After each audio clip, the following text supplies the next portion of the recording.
Talk to me. Motherfucker, you better talk to me. I'm here for your review, stupid ass. Alright. Shit. I'll get on with it.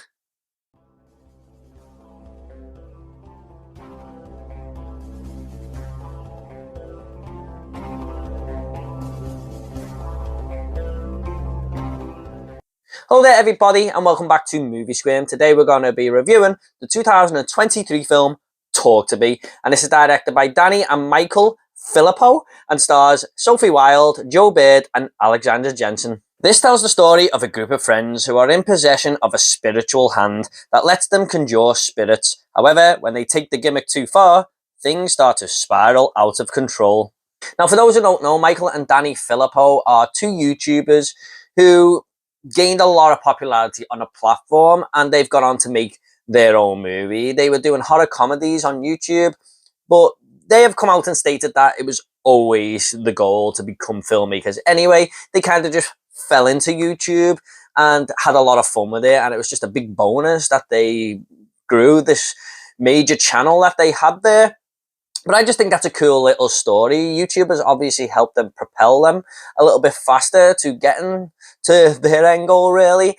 But I feel like this is just the start of their journey, because after watching Talk to Me, they can direct movies very well indeed. This felt like such a clever, fresh and original idea, and I just want to hand it quickly to A24 for getting these concepts turned into reality, because I just feel like Hollywood will remake the latest Indiana Jones film or just do a superhero movie. And I know Hollywood still do have great ideas. I'm not knocking them too much, but A24 always bring out films that feel different and try to do something new. And I just think that we need a company like that.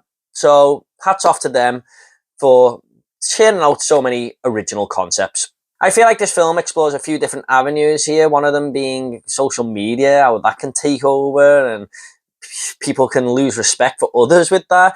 But I think the main thing it was going for here was the actual human connection that people have with other human beings and how lonely it can be when them connections are lost. And Sophie Wilde, the main protagonist of this film, brings all of that out in her performance here. I thought she was absolutely fantastic in this film. I've never actually seen her in anything else before, to my knowledge anyway. And she is a character who's kind of relatable, I thought. She's not perfect, she makes a few mistakes here and there, but she is carrying around a lot of grief, and she's got like this weight on her shoulders. She's got a few problems going on in life, and you just felt all that pour out of her personality in this film, and she was someone I really latched onto. Even felt like there was this little love triangle going on, which is an interesting little subplot, I thought, involving her and two other people, but she didn't quite know whether to go down that avenue and push for it or just stay in her lane, you know, and try and be happy there, but something wasn't quite fulfilled. What I'm trying to say is she was just at this moment in her life where she didn't quite know who she was, and there was a few gaps that needed filling, but like I said, quite relatable and such a likeable character. This film does contain a bunch of likeable characters, I thought. It was cool to hang with this bunch of friends on the screen, and they just seem to be having a lot of fun, even if they are doing weird spiritual shit. However, this is a horror movie, and I think they got a lot of things they were going for right here. The main concept of the film is when these characters shake hands with this this hand, I suppose. And they start to see things when they say, "Talk to me," to this hand, like it could be a spirit, let's say, or something along them lines. And I just thought the makeup design here was generally brilliant. I mean, there was some creepy ass moments in the film, but this all could have been done with lazy CGI, and there may have been bits of CGI involved here, but it all looked practical to me, and I respect the filmmakers for doing that, because, man, there was some freaky ass moments here that generally I thought, wow, that looks awesome, but terrifying at the same time.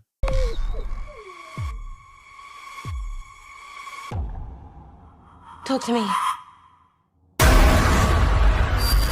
And every time one of these characters shook this hand, I waited in anticipation, but also kind of on the edge of my seat to what was going to come on the screen or what was going to happen to these characters. And that is a testament to the filmmakers for sort of keeping you in suspense. They're giving you a little bit, but you want a little bit more.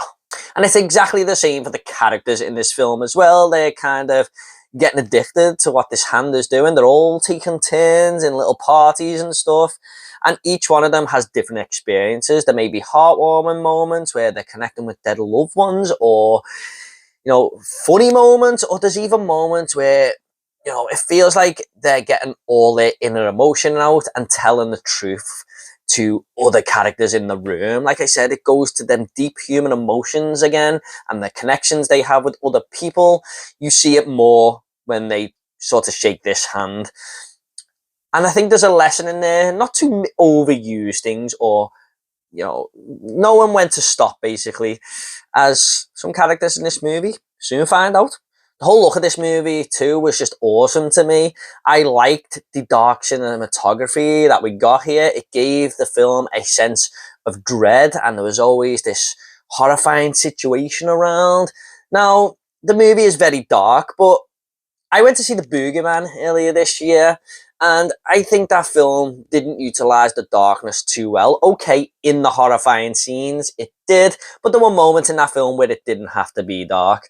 However, I feel like they just got it so right here with the lighting, the tone of the story, and all making it come together. It feels like all of this, or most of it, should be in this dark bleakness, because it just gives off this atmosphere that totally worked. And the story is very well paced too. This is only a 95-minute film, which is just weird because every fucking movie that comes out now has to be 2 hours and 30 minutes long. But it was refreshing to go to a movie that was only 95 minutes, but it doesn't ever feel like it's rushing or anything. This movie definitely takes its time to do a lot of setup and explain the concept to the audience. There's a lot of build up in the first half of the movie, but you're never bored. It's always interesting, and it's just a concept that you get totally on board with. And I can say this for fact, according to the cinema I was in, because this was actually a Scream Unseen, which is when you go and see a movie and you don't know what you're going to see. And I went to see one of these last month, which was Elemental, and a lot of people got up out of their seats after 10 minutes. But here, the whole cinema seemed to stay, from what I seen anyway. No one got up. No one left when the title card came up. No one left after 10 minutes, because it just pulls you in with its opening scene, which was refreshing to see. Although one woman did get up halfway through, but she did come back, so I thought she must have had the toilet or something. But you're always left wondering in this film. You're always trying to figure out what things mean, what's coming next, what does that mean, why is that there? And even though you're doing all that, this movie still ended on a very satisfying climax. It was unpredictable, and the filmmakers just set all that third act up so well, and I had a great time with the last 30 minutes of this movie. When the titles come off, the credits at the end, I just thought, yeah, I've just seen a cool-ass movie there.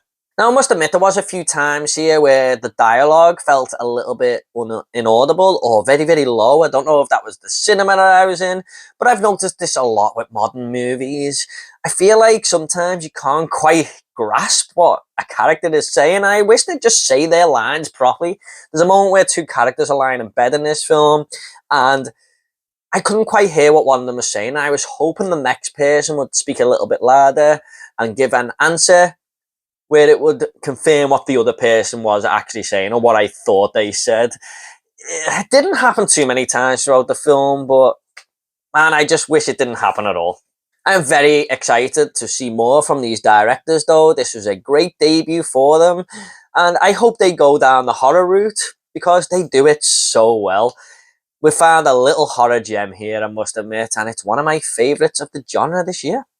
I'm just going to go ahead and make this movie now. I'm going to give Talk to Me an 8 out of 10. If you're a fan of horror, you want something different, definitely give this a go. I think you will be happy with it. I don't think it's anything on the level of Midsummer or Hereditary, where it's kind of this mind-blowing experience, but it's a fresh approach, it's a new concept, and I had a great time with it.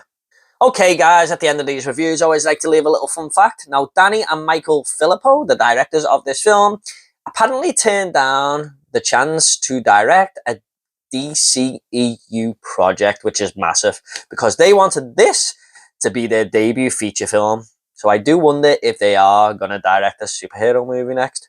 Who knows? Okay everyone, I hope you all enjoyed this review. If horror content is your type of thing, please give this video a like and subscribe to this channel. I've got to have plenty more reviews coming. Have you seen Talk to Me yet? Let me know down below what you think of it. Do you think it looks like your cup of tea? You know, we can get a little bit of discussion going. So thanks so much everyone. You all take care, and I'll see you all in the next video.